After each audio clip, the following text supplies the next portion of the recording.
Hello, advantages and disadvantages of sole traders, partnerships, and limited companies. So we've got sole traders column, partnerships column, limited companies column, and the aspects of advantages and disadvantages. So advantages. Sole trader is simple and inexpensive to set up.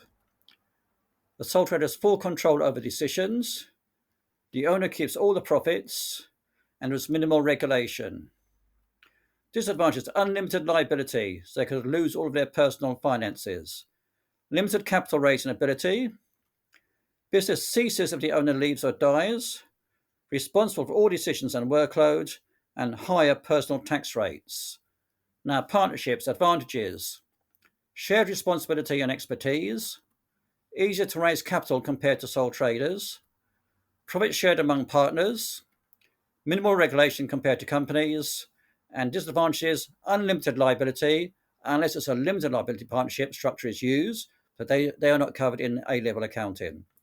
Potential for disputes among partners, partnership dissolution if a partner leaves or dies without agreement, shared profits reduce individual earnings, and each partner is jointly liable for debts of the business. Right, finally, limited companies.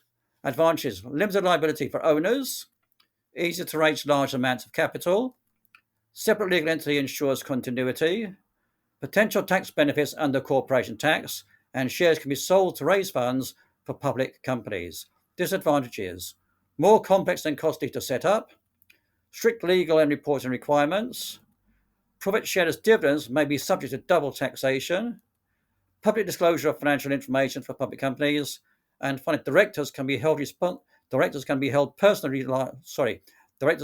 personally liable for wrongful trading.